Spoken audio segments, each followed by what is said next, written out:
Bismillahirrahmanirrahim. Assalamualaikum warahmatullahi wabarakatuh. InsyaAllah hari ini kami akan menceritakan serba sedikit berkenaan tazkiyatun nafs, ataupun kami akan menceritakan berkenaan keistimewaan ataupun kepentingan tazkiyatun nafs kepada umat Islam kini.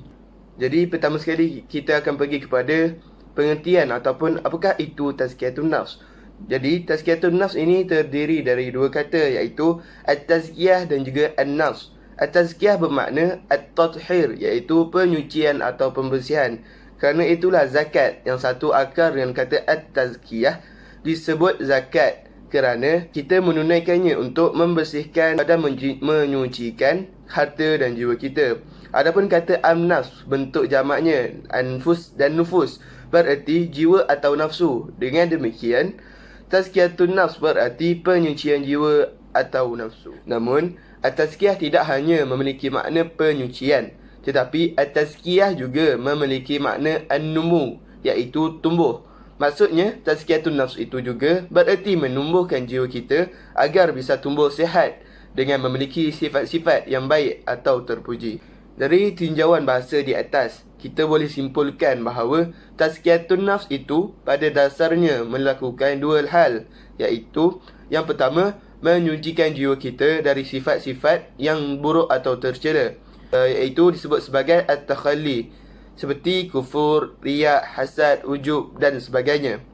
Yang kedua, menghiasi jiwa yang telah kita sucikan tersebut dengan sifat-sifat akhlak yang baik, yang ini terpuji, dan juga disebut sebagai tahalli, seperti ikhlas, jujur, tawakal dan sebagainya. Ada pelbagai banyak cara untuk kita mendapatkan tazkiyatun nafs.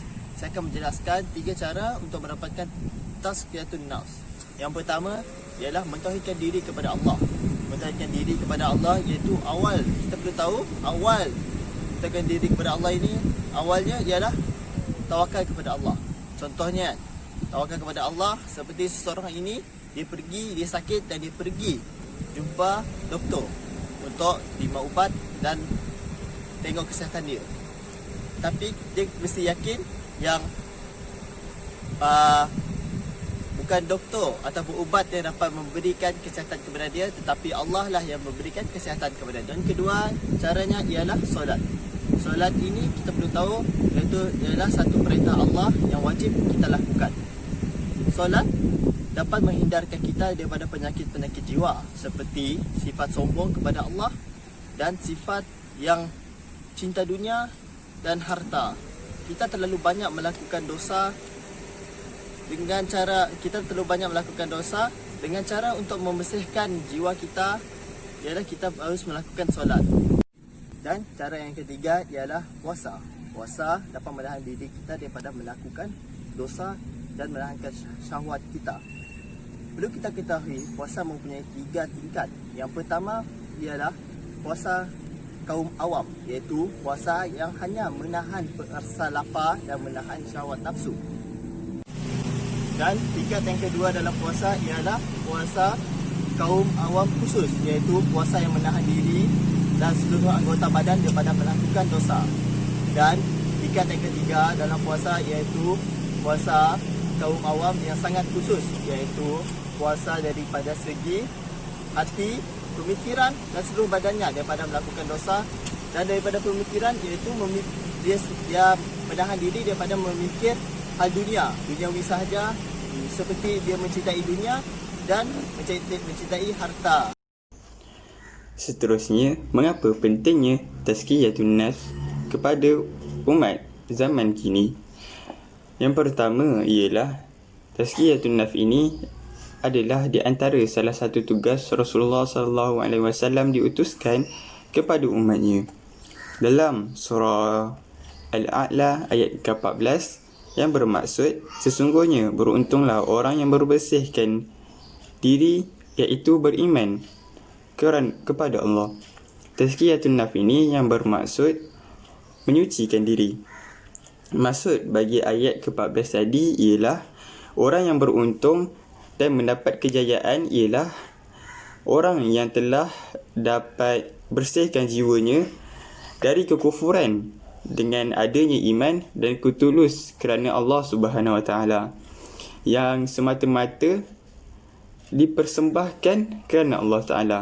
Segala ibadatnya, segala perbuatannya hanyalah kepada Allah. Jadi, dengan membersihkan jiwa ini, kita dapat khusyuk dalam solat dan juga sentiasa memperingatkan diri kita dan boleh memperingatkan orang lain tentang kekuasaan Allah dan juga sentiasa tunduk dan taat kepada perintah Allah Subhanahu Wa Taala.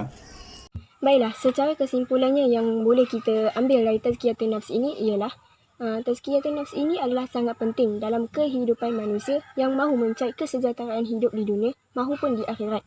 Tazkiyah tidak bermaksud menolak perkembangan manusia semasa tetapi mengawal perkembangan hatinya. Tazkiyah an-nafs membentuk jiwa manusia yang sebenar-benarnya dengan melakukan segala yang disyariatkan oleh Islam secara istiqamah dengan bimbingan seorang murabbi. Hati dibersihkan daripada sifat yang mazmumah dan dihias pula dengan sifat yang mahmudah. Tazkiyah perlu melalui pelbagai kaedah di samping hidayah dan taufik daripada Allah. Hanya manusia yang hatinya bersih sahaja dapat kembali kepada Allah dengan sejahtera. Sebagaimana yang dikatakan oleh Ibrahim Al-Khawwas, ada 5 perkara yang boleh menyucikan hati, iaitu membaca Al-Quran dan bertadabbur. Selain itu, dengan mendirikan solat malam, iaitu berqiyamul lailah dan mengosongkan perut.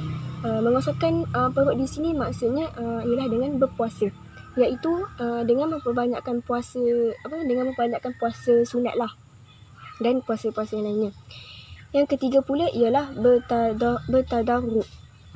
Tadarruk di sini adalah penuh harap dan merendahkan diri dalam beribadah kepada Allah SWT, terutamanya ketika sedang berdoa. Maksudnya afdalnya pada waktu sahur, pada waktu pagilah, dan bermujalasah dengan orang yang soleh. Menurut Syekh Ahmad Fatullah Al-Jamid di dalam kitabnya Saunih Qalbiyah mengatakan al-suhbah atau al-mujalasah itu adalah sama kedudukannya dengan ibadah. Maksudnya mujalasah adalah sama erti dengan ibadah. InsyaAllah itu saja daripada kami. Wabillahi taufiq wal hidayah. Wassalamualaikum warahmatullahi wabarakatuh. Terima kasih.